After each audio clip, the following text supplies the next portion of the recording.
Yo, what's up mga kaibigan? This is I2K po again. Ngayon nandito ulit tayo sa channel ni Pinas News Insider. Dito ulit tayo magbibigay ng komento at reaction kaya samahan nyo. O guys, let's go!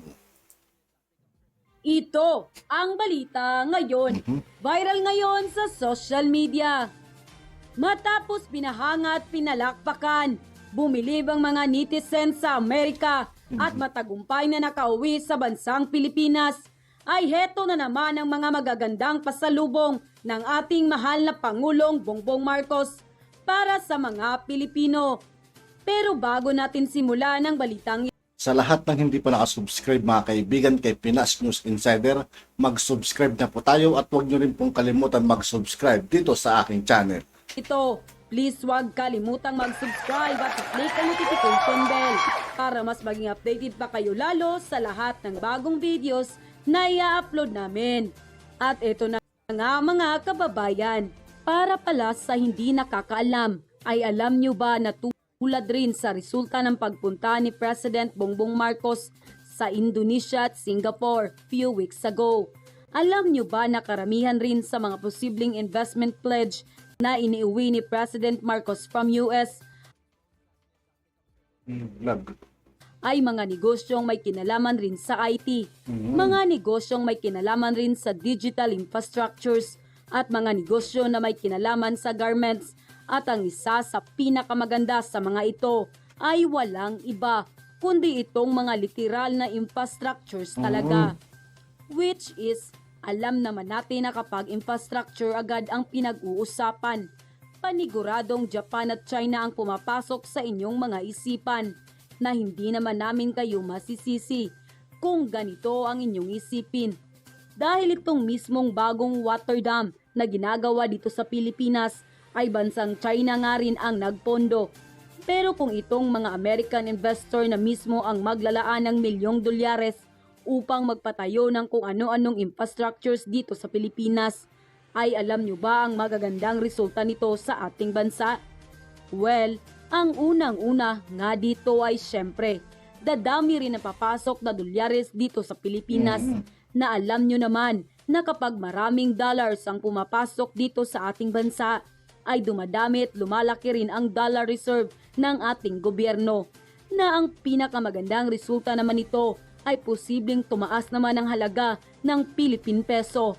Kapag tumaas naman ang halaga ng peso, ay dito na rin magsisimulang maramdaman ng maraming mga Pilipino ang unti-unting pagbaba ng presyo ng mga bilihin dito sa Pilipinas. Well, sa madaling paliwanag nitong aming binanggit, ay dito mo talaga malalaman kung gaano talaga katalinong tao itong si President Bongbong Marcos, which is inalis na yung usaping politika noong pumunta siya ng Amerika at nag-focus na lang siya upang kumbinsin itong mga businessman na ito na mga Amerikano upang mag-invest dito sa ating bansang Pilipinas.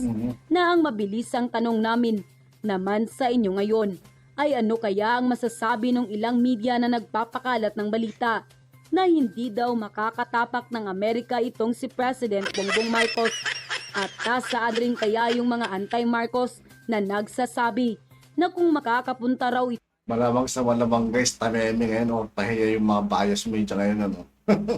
itong si Pangulong Bongbong Marcos sa Amerika, ay hindi raw ito makakauwi ng Pilipinas.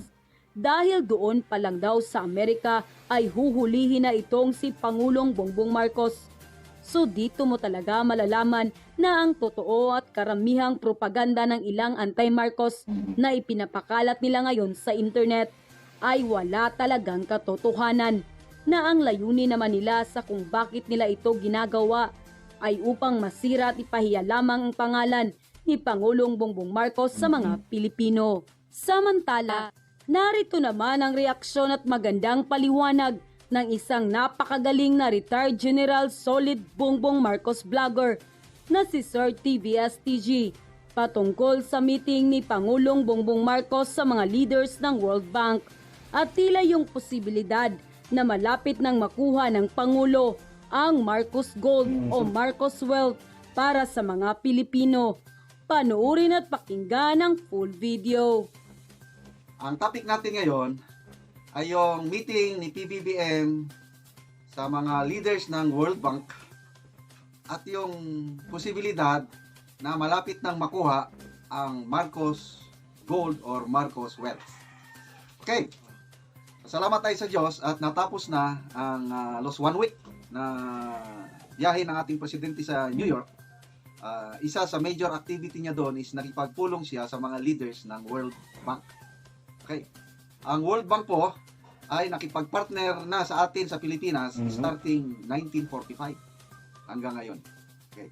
So, ito na.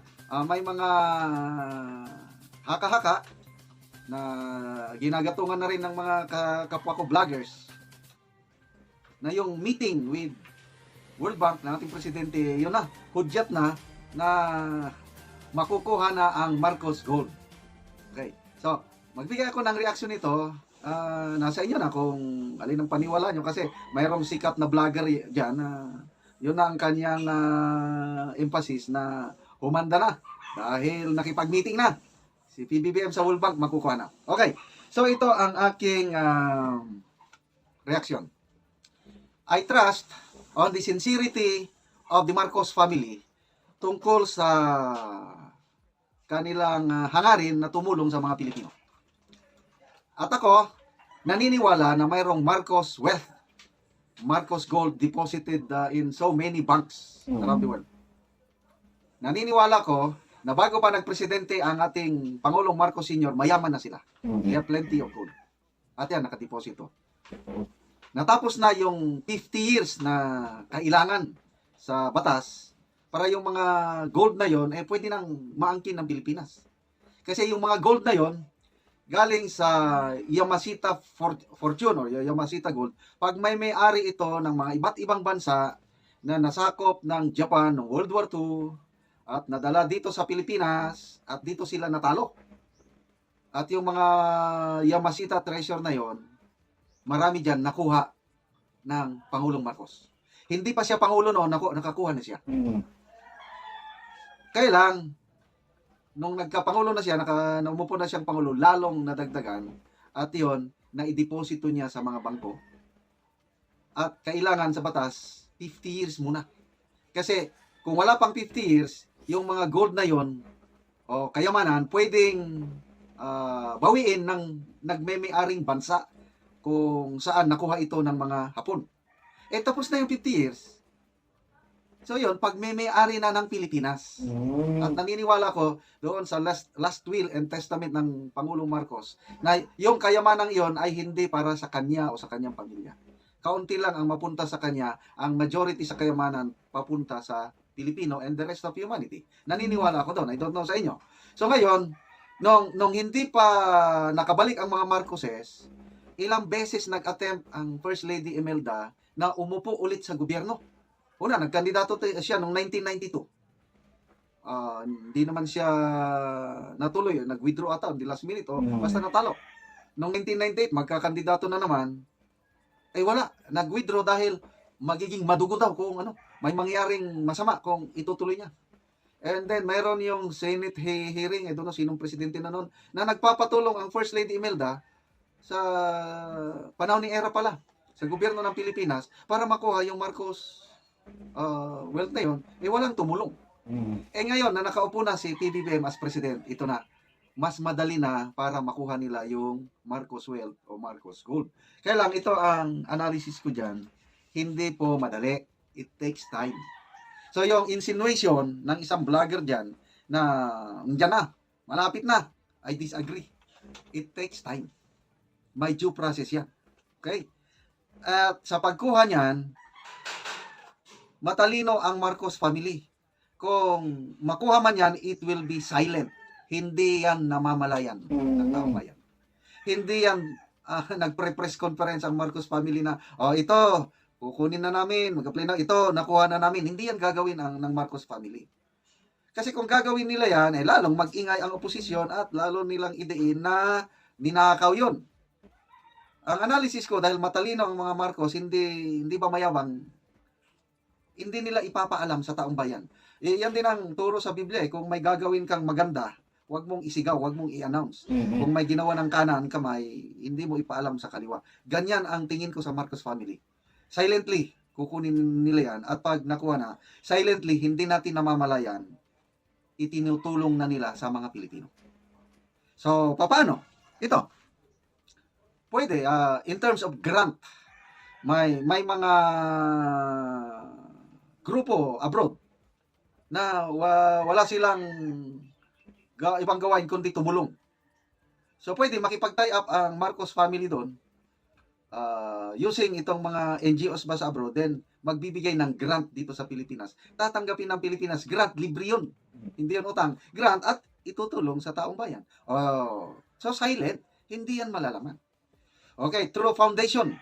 Foundation, it does not appear na galing sa mga Marcos, babagsak na lang yung foundation na yon. At yung foundation na yon, yun na ang magsasagawa ng mga proyekto na tumutulong sa mga mahirap.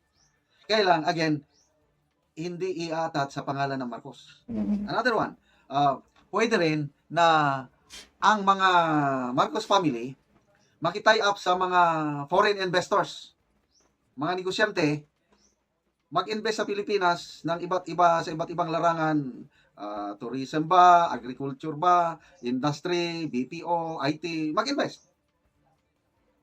Kaya lang yung investment na yon, kasama na ang Marcos family, yung wealth nila, silently lang, hindi nalalaman ng mga Pilipino.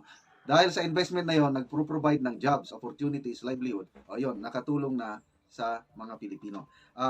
Ganon po ang aking nakikita sa pag-implement ng Marcos family sa last will and testament ng Pangulong Marcos na ang kayamanan nila ay ang karamihan itutulong sa mahirap.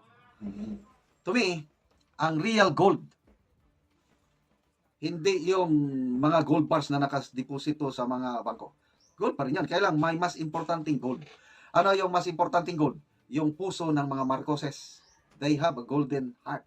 Ganon ang puso ng yumaong President Marcos Sr. Mahal na mahal niya ang Pilipino, ang ating bayan. Kaya, umalis siya sa pagiging presidente noong 1986 para lang walang mamatay. Nagtiis sila. At ngayon, because of their golden heart, nagkaroon ng divine justice, nakaupo ang Marcos Jr. So to me, yun ang mas importante, na mayroon tayong Marcos family willing to serve, willing to help with their golden heart. Okay?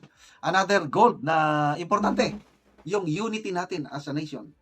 Yung all-out support natin kay PBBM ngayon, kay BP Sara.